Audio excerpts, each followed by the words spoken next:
नमस्कार दोस्तों, आज का वीडियो बहुत इम्पोर्टेंट होने वाला है। आज हम बात करेंगे कि सर्वधर्म समन्वय का और विश्व की फिलहाल की जो परिस्थिति है, उसे कैसे शांतिपूर्ण बनाया जाए। तो चलिए देखते हैं, वीडियो शुरू करते हैं। और अभी हाल ही में आपने सुना होगा कि 7 अक्टूबर 2023 को जब इजराइल में आक्रमण हुआ, हमला हुआ, तो लोगों ने कहा कि इजराइल और फिलिस्तीन के बीच में करीब 70-75 साल से जो लड़ाई चल रही है। हाँ, आज की नया बात थोड़ी है, पहले से चल रहा है। 1948 में इसका उदय हुआ इजराइल का। और कहते हैं, उस तो इतिहास सभी को पता ही होगा, जब हिटलर के साथ लड़ाई हुआ था तो यहूदी 2/3 समाप्त हो गया था, तो बाकी 1/3 जो बचा, जो एरूस, ये इजराइल में जाकर फिलिस्तीन में जाकर बस गया। और कहते हैं कि 1000 साल पूर्व उनका पूर्वज वहीं रहते थे। और आप लोग न्यूज़ सब सुनते ही हैं, तो 3 रिलीजन का पवित्र स्थल भी वहीं है, यरूशलेम, जहाँ के आसपास। और यूएन टेरिटरी में ले लिया है यरूशलेम को। और बाकी इजराइल और फिलिस्तीन जो है, 2 कंट्री है अब अभी। और इसमें लगातार लड़ाई के कारण से फिलिस्तीन का 2 हिस्सा हो गया है, 2 पार्ट हो गया है। एक में गाजा और बाकी दूसरे जो पार्ट दूसरा है फिलिस्तीन का। तो 2 पार्ट है और इजराइल एक देश है। तो फिलिस्तीन का भी अलग टाइप का हो गया है। तो ये सभी जानते हैं, लड़ाई काफ़ी पहले से 70-75 वर्ष से चल रहा है। तो और उसी टाइम से वहाँ पे जब यहूदी बस गए थे, तो जो भी हो, कुछ कंट्री उनका सपोर्ट में है, कुछ कंट्री दूसरे देश का सपोर्ट में है। इजराइल के भी सपोर्ट में है कुछ, और कुछ फिलिस्तीन के भी सपोर्ट में है। और लड़ाई जो चल रहा है, उसका चेन रिएक्शन होता है किसी भी चीज़ का। मान लीजिए एक तरफ 8 का कैजुअलिटी हुआ तो दूसरी तरफ 2 का हुआ, कहीं एक तरफ 100 का हुआ तो दूसरी तरफ 10 का हुआ। और ये कोई भी चीज़ का चुनाव जो है सो रिलेटिव होता है। इसमें कौन सही है कौन गलत है ये नहीं होता है। और इसमें ज़्यादा ठीक कम ठीक, ज़्यादा गलत कम गलत, और हर सही में भी गलत होता है और गलत में भी सही होता है।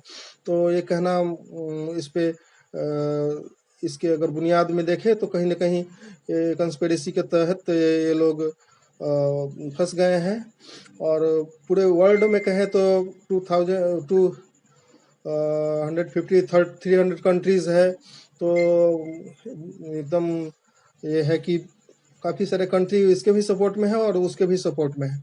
तो कैसे इस सब का समाधान होगा, कैसे इस सब का हल होगा, क्या है? हाँ, तो इस सब के पीछे कहीं ना कहीं हमारा जो बुनियादी जो समझ है, बुनियादी जो शिक्षा है, वो कहीं ना कहीं वहीं से सही नहीं है। और देखते हैं कि बहुत धर्म है जिसमें कट्टरता है। तो कट्टरता नहीं होके आपको एक्सेप्टेंस ऑफ ऑल रिलीजन, सभी धर्मों का स्वीकृति होना चाहिए। और कोऑर्डिनेशन ऑफ ऑल रिलीजन, यानी कि सभी देश, सभी धर्म सर्वधर्म समन्वय होना चाहिए। तो इसका सबसे पहले आपको स्वामी विवेकानंद के जो गुरु थे, रामकृष्ण परमहंस, उन्होंने सर्वधर्म का समन्वय पर जो बात होता था, तो हर एक धर्म का उन्होंने साधना की।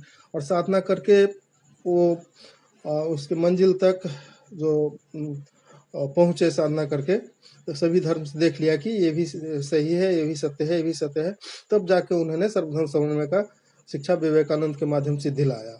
और बाद में ओशो आए, ओशो ने भी इस टीचिंग को और ढंग से उन्होंने इस टीचिंग को पूरे वर्ल्ड में फैलाया। और कहीं ना कहीं रामकृष्ण और विवेकानंद ओशो की पृष्ठभूमि में आए, इसलिए उनका भी हम लोग टीचिंग सके हैं। और जो कोर है रिलीजन का, जो मेडिटेशन है, तो उससे लोग और भी ज़्यादा जो भी क्रिश्चियन हो, चाहे हिंदू हो, चाहे मुस्लिम हो, चाहे सिख हो, चाहे और भी रिलीजन है, तो उसमें और भी उसमें प्योर होके आएगा। तो उसमें ये जो कट्टरता वाली जो दूसरे धर्म का अस्वीकार करना, रिजेक्ट करना, अपने धर्म सही है, मेरा गुरु सही है, मेरा धर्म सही है, मैं सही हूँ, मेरा कंट्री सही है, इस सबसे ऊपर उठ सकते हैं।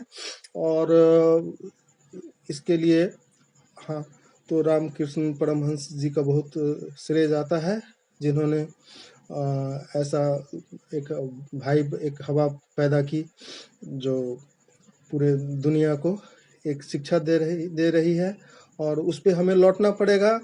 अब सर्वधर्म समन्वय की बात हो, सर्वधर्म को स्वीकार करे, हाँ, तो जाके समाधान की तरफ हम जा सकते हैं।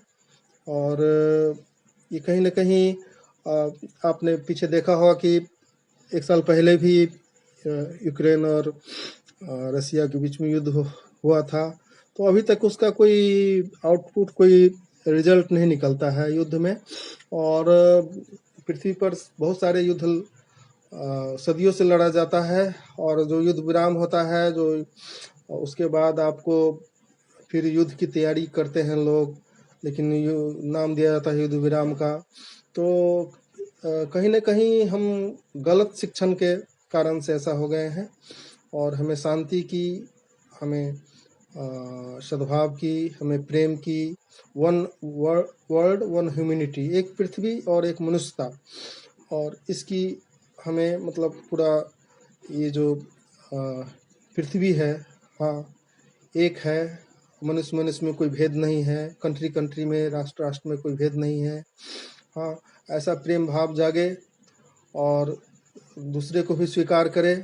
सभी की अपनी स्वतंत्रता है, सभी की अपनी निजता है। तो ऐसा हो सकता है कि हम इससे बाहर हो सके। और उसमें यूएन का भी रोल हो सकता है। उसमें फेयर लोग, स्वच्छ डिसीजन देने वाले, न किसी के पक्ष में न किसी के विपक्ष में। चाहे टेररिस्ट किसी का नहीं होता है, आतंक से किसी का समाधान नहीं होता है, और लड़ाई से कभी हम शांति को प्राप्ति नहीं कर सकते हैं, और सुख चैन से नहीं रह सकते हैं, और जीवन में प्रेम का फूल नहीं खिल सकता है।